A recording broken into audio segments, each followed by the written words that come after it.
Daddy, I want a new bike so I can go visit my new girlfriend.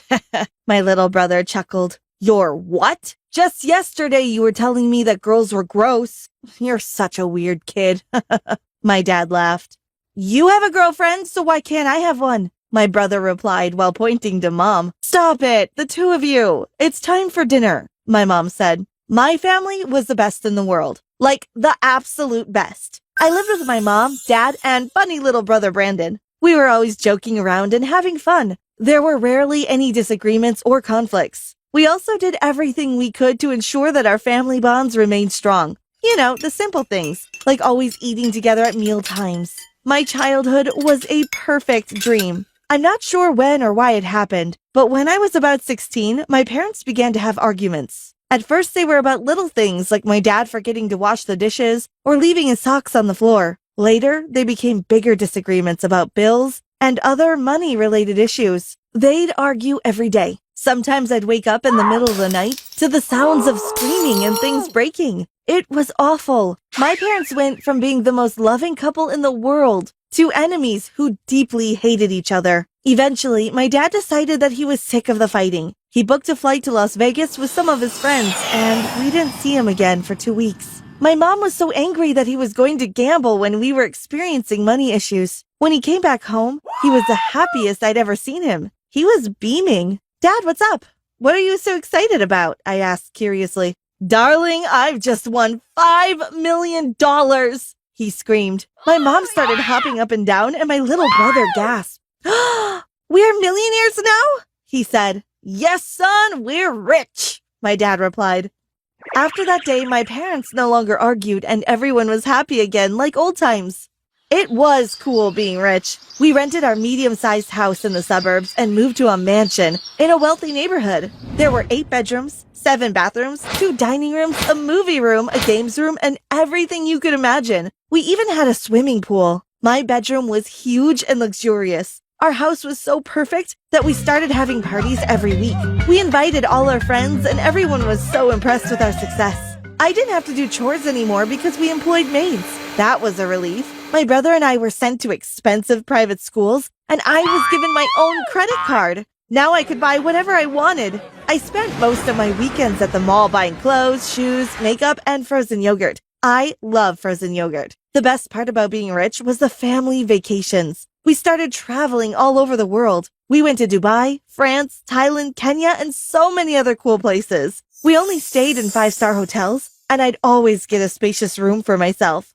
I was living my best life, as they say. I was already very comfortable and well adjusted to my new life as a rich person when my mom decided that we should take a mini vacation to Guam. She said she was in the mood for some sea and sunshine. My dad agreed and bought the tickets, then we all packed up and flew away.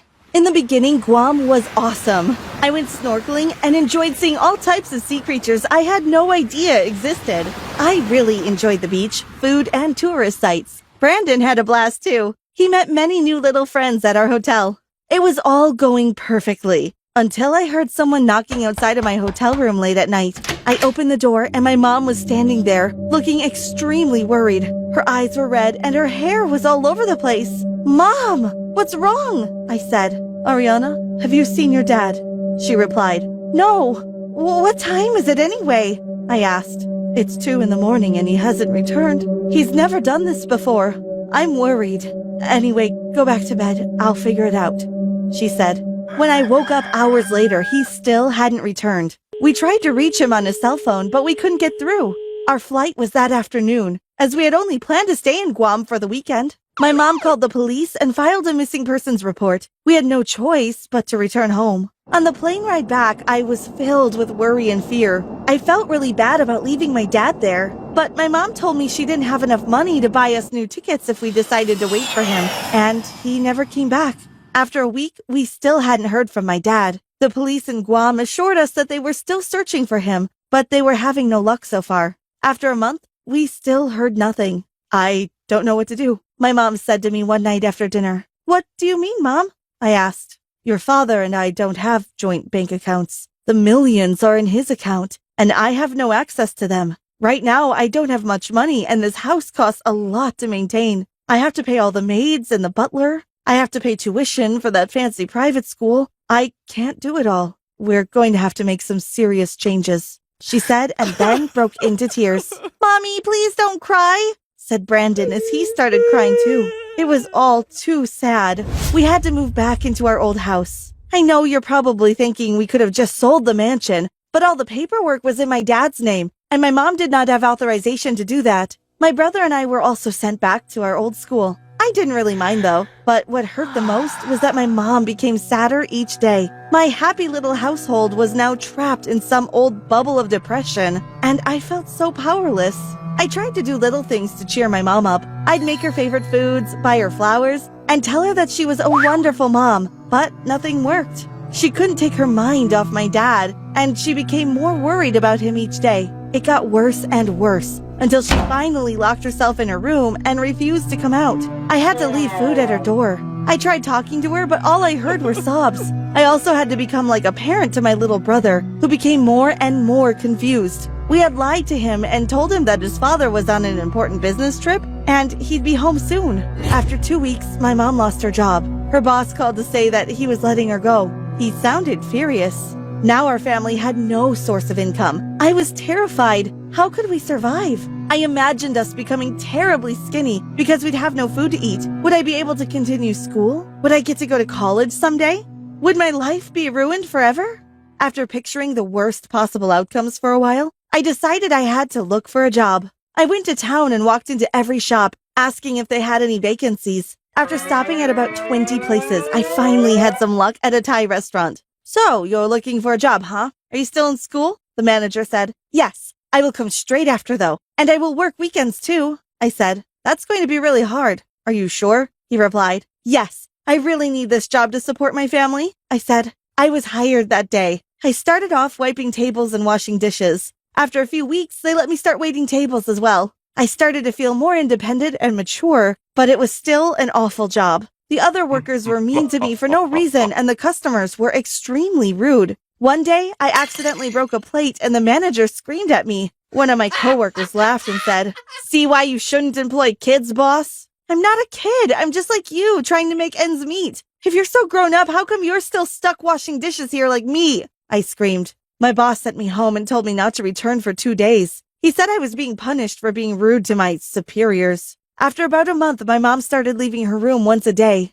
But she smelled really bad and refused to shower. Brandon was always crying because he missed his mom, but I tried my best to comfort him. My grades at school were dropping too. As I worked all night, I found it hard to concentrate during the day, so I slept in all of my classes. Some of you kids are so useless, one of my teachers yelled at me one afternoon. Why would you come to school just to sleep? I'm sick and tired of you lazy teenagers who just sit around all day doing nothing. You're a complete waste of my time, Ariana, she continued. I burst into tears. She had no idea what I was going through, yet she chose to judge me and scream at me. That night I got off work around midnight. When I got home, I decided to study until the sun rose because I was so behind on all of my assignments. The next day, I fought to stay awake at school because I didn't want to get yelled at again. I went straight back to the restaurant afterwards. I was extremely tired, but I was functioning okay at work. I was on my way to serve a few customers when suddenly I tripped over something I couldn't see. The food and drinks all fell onto an old couple. That was when I blacked out. Later, I woke up in a strange, dark room. I could hear beeping noises all around me. My heart raced and I began screaming, "Help! Help! Where am I?" A door opened and a light turned on. I could see a young nurse and a doctor approaching me. "Relax, dear. You're in a hospital. You fainted at work and you were brought here," said the nurse. "Am I going to be okay?" I asked. "You certainly will, but you're exhausted. You need to take it easy, okay?" she said. "Okay." I sighed with relief. "There's someone outside who would like to speak to you. Should I ask him to come in?" she asked. "Him?" I replied, but before I could finish, my father walked in with a young, beautiful blonde lady. "Dad?" I gasped. "Hey, sweetheart," he said as he touched my forehead lightly and smiled. I pushed his hand away and scowled at him. "Don't, hey, sweetheart me. Where the heck have you been all these months? We had to move out. Mom is depressed and Brandon is really sad. I had to get a job to support our family. And here you are, like nothing happened? And who is that stupid woman?" I screamed. "My darling daughter, please listen. I am deeply sorry for all the pain I have caused. When we were in Guam, I realized that I needed to go into hiding. The people at the casino where I won the millions decided that I cheated the system. They sent some very dangerous people after me to hurt me. I flew to the Philippines where I changed my appearance and my identity. During this time, I met Belinda. He pointed to the woman. We fell in love and we are dating now. Soon she will be your stepmother. Anyway, I'm just in town for a little while. I have to go back into hiding. I'm really sorry about everything. You'll get through this, I'm sure, he said. He took Belinda's hand and he walked away before I could reply. After I was released from the hospital, I went home and found out that my dad had been there as well. My mom was clean and well-dressed, and Brandon was smiling. She explained that he had given her enough money, and he had started college funds for me and Brandon. We were going to be okay, and I would be able to quit my job. We had enough money, but things were never quite the same after that. I missed our perfect little family and how joyful we all used to be. I don't know where my father is now, but I hope he's happy.